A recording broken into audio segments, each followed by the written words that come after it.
J'ai envie de vous parler de Milan. Pourquoi ? Parce que j'adore cette équipe et parce que tout le monde évidemment parle pour l'instant de PSG, Bayern, PSG, ça prend la tête et tout le monde est focalisé sur ce match. Moi j'ai envie de vous parler aussi de Milan. Je vous ai déjà parlé dans une vidéo de Paris et de Munich, donc je suis équitable.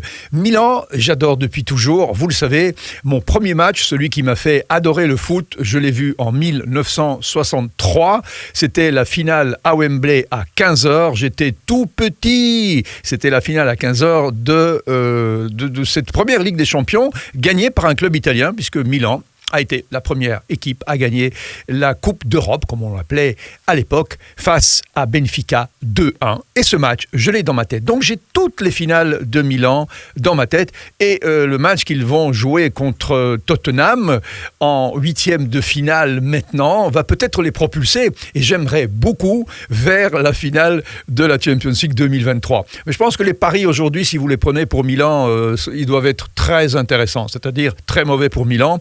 Et donc très bon pour vous si vous avez envie de parier sur Milan. Petite parenthèse, vous regardez cette vidéo sur Facebook, mais il y a le lien YouTube. Si vous allez sur le lien YouTube, vous vous abonnez à la chaîne YouTube et vous aurez des bonus qui ne se retrouvent que sur la chaîne de YouTube. Voilà, donc je vous le dis parce que comme ça vous avez le choix et vous aurez des petites choses en plus que vous n'avez pas sur Facebook. Mais vous êtes très bien là et moi je suis très bien là aussi. Donc je reviens à Milan. 63, il gagne la première finale, 2-1 face à Benfica. Et puis il se retrouve... il y a une finale en 68 de Coupe des Coupes qu'il gagne 2-0 contre Hambourg. Je m'en souviens très bien aussi. Mais je ne m'attarde pas trop dessus puisqu'on est plutôt focalisé sur la Champions League. 69, la finale contre l'Ajax d'Amsterdam. L'Ajax d'Amsterdam, c'est une équipe que personne ne connaît. Je veux dire, c'est le tout début du foot hollandais et l'Ajax, voilà, c'est un petit peu un ovni, une équipe qui joue avec des joueurs avec des cheveux très longs, des barbes, ils ont la tête de rockstar et pas tellement de joueurs de foot et rien que pour ça, l'Ajax tape dans l'œil de tous les gamins de l'époque en se disant mais qui sont ces joueurs qui ressemblent à des chanteurs de groupes de rock. Ce sont des joueurs extraordinaires puisqu'il s'agit déjà évidemment de l'ossature de l'équipe de Hollande et Johan Cruyff est évidemment déjà dans cette équipe. Mais en 69, l'Ajax d'Amsterdam était un petit peu tendre, un petit peu mou pour défier le grand Milan AC de Rivera, de Trapattoni, de Schnellinger, de Prati, qui va battre facilement l'Ajax d'Amsterdam 4-1. Alors c'est 1-0, 2-0...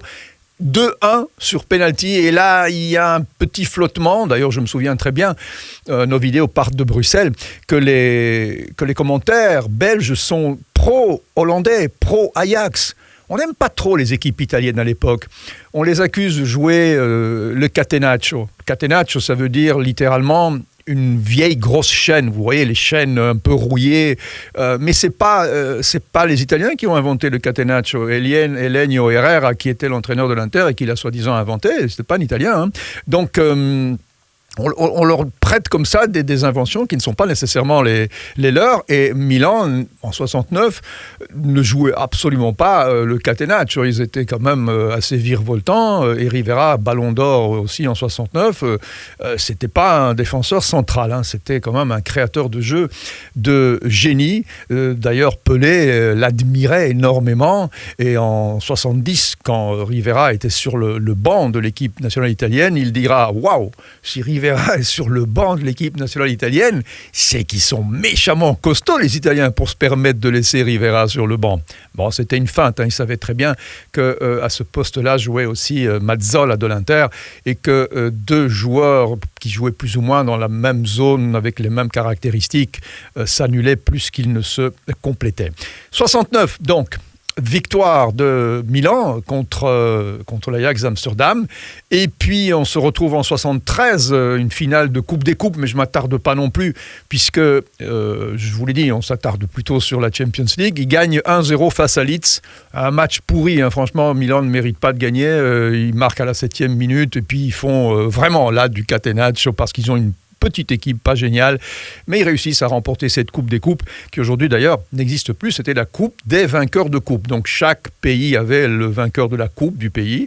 Et c'était pas une coupe de deuxième zone, hein, mais bon, voilà, elle a été, avec le temps, elle a disparu, elle a fait place à l'Europa League et à d'autres compétitions comme la Conference League qui a été inventée l'année passée. Et puis il y a une longue période. À partir de là, Milan périclite et disparaît vraiment de la scène internationale jusqu'à revenir à l'époque de Berlusconi, qui a le génie d'aller chercher un entraîneur de 3e division qui a vraiment une vision extrêmement incroyable du foot, c'est-à-dire il va presser mais tellement haut qu'il va faire le hors-jeu, il va pratiquer le hors-jeu à 50 mètres du goal, hein, lui. Hein. Moi, je me souviens de matchs où l'équipe adverse ne passait même pas la ligne médiane du terrain. Il pratiquait le hors-jeu si haut que c'en était scandaleux. Cette équipe-là, c'est l'équipe du Milan de Berlusconi, qui a remporté 2 coupes aux grandes oreilles en 89 et en 90, en battant le Steaua Bucarest 4-0 et le Benfica de Lisbonne 1-0. Alors l'histoire de Milan en 89 n'aurait jamais dû arriver, puisque s'ils se retrouvent en Champions League en 89, c'est suite à un match préliminaire qu'ils, évidemment, devaient gagner pour poursuivre leur parcours. C'est le match face à Belgrade. 1-1 à Milan. Attention, en Belgrade, c'est quand même des joueurs extraordinaires. Hein. D'ailleurs, ils ont gagné en 91 la Coupe. Donc, c'était déjà une équipe qui annonçait le sacre 2 ans plus tard. Mais en 89, donc septembre 88, dans le match préliminaire, 1-1 à Milan, et puis retour à Belgrade, et là Belgrade domine, l'étoile rouge de Belgrade domine le match, et c'est 1-0, et on voit bien que Milan va perdre ce match, et puis, et encore une fois, vous allez me dire, le destin, les dieux du foot, les malédictions, le brouillard tombe sur Belgrade. Mais il tombe méchamment sur Belgrade, le brouillard, ce soir-là, et on ne voit plus rien, mais plus rien du tout. Milan perd 1-0, c'est la 70e minute, on sent bien que le match est pourri et qu'ils ne vont jamais s'en sortir, mais l'arbitre siffle la fin du match parce qu'on ne voit plus à 1 mètre. Et donc on rejoue le match le jour d'après, toujours à Belgrade, et là le match finit au pénalty, et c'est Milan qui s'en sort, mais vraiment, mais par miracle. Et donc ce match préliminaire face à l'Étoile Rouge de Belgrade permettra à Milan de gagner sa première Champions League sous l'ère Berlusconi. En 90, ils font le bis avec le but de Rijkaard face à Benfica. Et puis, il y a quand même pas mal de finales sur très peu d'années, puisqu'ils se retrouvent en finale en 93 face à Marseille, finale qu'ils perdront. En 94, face à Barcelone, une finale qu'ils vont gagner 4-0 face au Barcelone invincible de Johan Cruyff. Un Barcelone qui était donné, mais vraiment super favori. Et ils vont gagner ce match 4-0.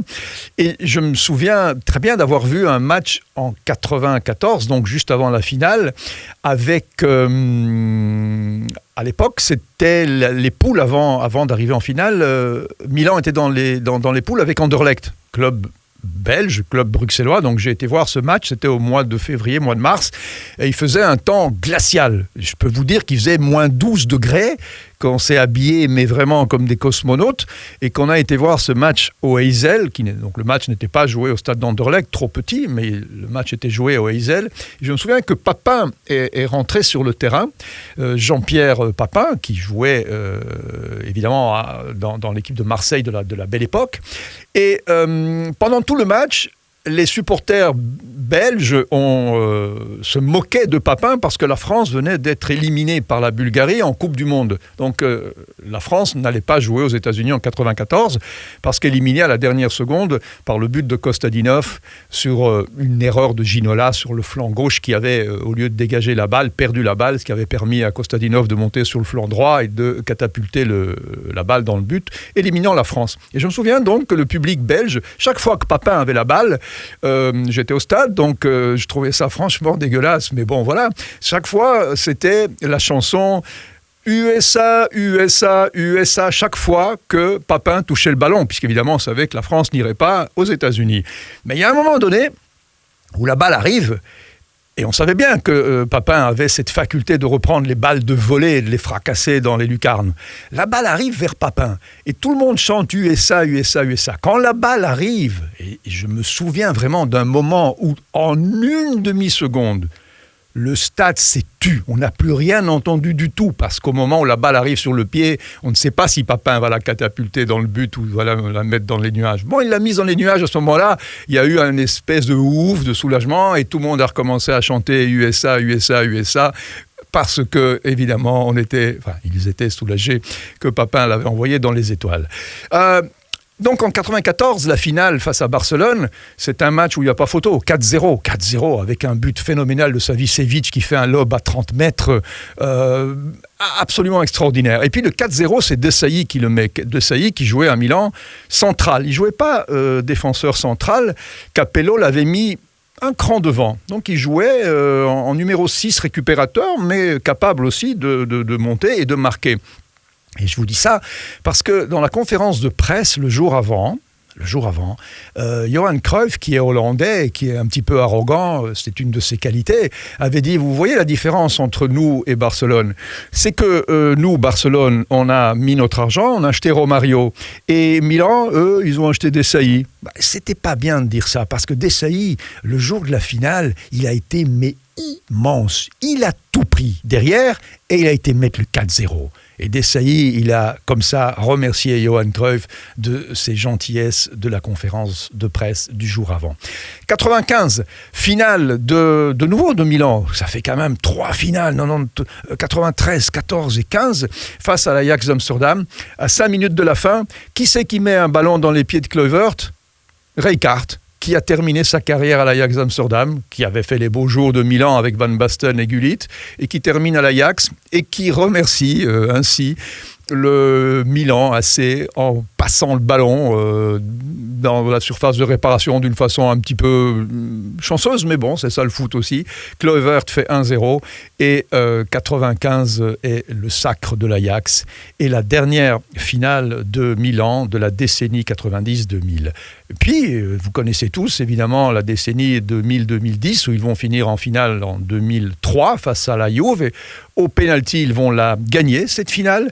En 2005, la finale la plus incroyable de l'histoire de la Champions League, vraiment la plus dramatique, la plus phénoménale, celle qui est certainement un des matchs du siècle, puisque Milan gagne 3-0 à la mi-temps et finit par perdre au penalty. 3-3 en 6 minutes, alors qu'à la 66e minute, c'est toujours 3-0. Mais je me souviens à ce moment-là, et j'étais pas tranquille, je me souviens que Gattuso, qui généralement est un joueur qui ne fait pas de fioritures, à ce moment-là, il commence à jouer un petit peu facile, un petit peu, tiens, je me regarde jouer, tiens, je te fais une petite passe à la brésilienne. Je me dis, non, Gennaro Gattuso, s'il te plaît, commence pas à déconner. Devant, t'as des Anglais, il suffit qu'ils en marquent un, ils vont y croire. Et en effet, c'est ce qui s'est passé. 3-1, 3-2, 3-3 en 6 minutes, puis prolongation. Et puis les pénaltys, et Liverpool remporte la plus inimaginable des Champions League, alors qu'ils étaient à la rue pendant toute la partie, parce que je vous ai déjà raconté cette histoire aussi, que Dudek, le gardien de Liverpool, dira qu'à 1 minute de la fin des prolongations, quand il fait ce double arrêt sur la tête de Shevchenko, reprise de volée de Shevchenko, et là il le dira, je vous l'ai dit dans une autre vidéo, et c'est pas de la blague, il dira c'est pas moi qui ai arrêté le ballon, c'est la main de Jean-Paul II, le pape polonais, comme lui, qui était mort 1 an avant. Et voilà, quand on joue évidemment contre 12 joueurs, on ne peut pas gagner un match. 2 ans après, dernière finale de Milan, ils en ont quand même joué 10 en tout, donc dernière finale de Milan, puisque depuis lors il n'y en a plus eu. En 2007, face à Liverpool, la revanche d'Istanbul, eh bien, ce match, je me souviens parfaitement, puisque il y a un goal assez bizarre, puisque Pirlo tire un coup franc à 2 minutes de la fin de la première mi-temps. Et Inzaghi, c'est rare, cette phase de jeu est rarissime, je l'ai rarement vue. Vous allez la regarder sur YouTube, vous allez voir, c'est spécial, parce qu'il y a le coup franc de Pirlo, la barrière de Liverpool. Dans la barrière de Liverpool, il y a Inzaghi qui se jette contre le ballon que Pirlo propulse, et de l'épaule dévie légèrement le ballon, tout ça dans la course et dans la vitesse du ballon. Hein. Donc c'est vraiment l'attaquant, le renard, qui a été au 10e de seconde de propulser le ballon dans la course du ballon en se lançant sur le ballon. Les Anglais diront qu'il y avait faute de main et l'appelleront Inzaghi, pour faire un petit jeu de mots bien sympathique. Mais il n'y avait pas de faute, hein. C'était franchement le coup d'épaule, un but vraiment d'attaquant, de renard de surface. Et puis le 2-0, tout à la fin. Enfin, c'est 2-1 d'ailleurs, hein, mais ce sera 2-0 d'abord, sur une passe de Kaka, décisive, alors qu'il n'a pas fait grand-chose dans ce match-là, dans cette finale-là, mais cette passe-là, il l'a fait en annulant le hors-jeu de Liverpool, puisque Inzaghi avait cette faculté de jouer toujours sur le fil du hors-jeu. Il était toujours vraiment sur le fil du hors-jeu. Il démarre juste là où il faut, il met la balle, c'est 2-0. Puis dans les dernières minutes, il y aura un 2-1 qui restera heureusement 2-1, puisque tout le monde à ce moment-là s'est dit non, s'il vous plaît, on ne va pas recommencer. Enfin, s'il vous plaît, parce que je vous l'ai dit, moi je suis supporter de Milan, pas de Liverpool. Mais heureusement, le 2-1 est resté. Et le dernier sacre de Milan date de 2007. 7 Champions League, c'est quand même l'équipe qui a gagné la Champions League, la deuxième équipe, puisque d'abord il y a Madrid, évidemment, et puis il y a Milan avec 7 trophées. Et malgré tout, 10 finales. Voilà. Alors, est-ce que Milan est capable de battre Tottenham ? Moi, je pense qu'aujourd'hui, ils sont vraiment pas bien. Ils avaient très bien démarré. Ils ont très, très, très mal joué tout le mois de janvier. Ils ont perdu. Ils ont perdu confiance, surtout. Ils ont une équipe qui doute énormément. J'ai la sensation, malheureusement, que ce n'est pas le bon moment, mais Milan reste quand même une équipe qui a cette faculté de rebondir, d'exploser dans les moments critiques. Et puis surtout, moi j'aimerais beaucoup qu'Ibrahimovic remporte cette Champions League. Il ne l'a jamais gagné. Je trouve ça malheureux pour un joueur qui a tellement gagné, qui a tellement de charisme, qui est tellement extraordinaire, que j'adore personnellement. Ce serait fantastique, fabuleux, puisqu'il revient. Hein. Il a été sélectionné, enfin je veux dire, il est repris dans les joueurs capables de jouer, après quand même une blessure qu'il a tenue 8 mois en dehors des terrains. Donc il est de nouveau sélectionnable par son entraîneur Pioli, qui compte beaucoup sur son leadership moral, sur son leadership naturel. Il va peut-être remonter le moral, l'estime que Milan n'a plus d'elle-même. Peut-être que Zlatan Ibrahimovic va être de nouveau, comme il l'a été il y a 3 ans, l'élément déclencheur d'un renouveau de Milan. On va le savoir s'il est capable de redonner cette confiance que Milan a perdue. Ce serait bien que Milan se retrouve en finale de la Champions League 2023 et la remporte avec Ibrahimovic qui lève à 41 ans la coupe. Ce serait merveilleux, ce serait un film à écrire et moi je suis le premier à souscrire à ce genre de scénario. Bon, rien ne dit que ce sera le cas, mais en tout cas ce serait un des grands moments du foot et je pense que Zlatan, qui a tout vécu dans sa vie, dans ses rêves les plus fous, je suis certain qu'il l'imagine et je serai le premier à trouver cette histoire merveilleuse. Merci de nous avoir encore une fois suivis, frères et cousins. Si vous allez sur le lien YouTube, vous aurez des petites histoires, des petits bonus qui ne sont pas sur Facebook, des petites histoires que je m'amuse beaucoup à vous raconter, puisque, vous le savez, on a la même passion, on a le robinet de la mémoire qui s'ouvre, parce que, on ne prépare pas grand-chose, mais quand on a aimé le foot et qu'on l'a suivi, il y a un petit peu comme une inscription naturelle et le robinet s'ouvre et tout coule, naturellement. Je peux parfois faire des erreurs. Hein. Et d'ailleurs, c'est sympa quand je fais une erreur de me le signaler, de me faire un petit commentaire en disant « Dis là, papy, tu t'es trompé. » J'admets que je peux me tromper. À la prochaine, ciao. Merci d'avoir regardé cette vidéo. Merci de lâcher un pouce bleu pour liker la vidéo et puis abonnez-vous à la chaîne et ensuite activez la clochette pour être notifié des nouvelles vidéos et aussi laissez-nous vos commentaires parce qu'on adore les lire, surtout quand ils sont courtois. Merci et à très bientôt. Ciao.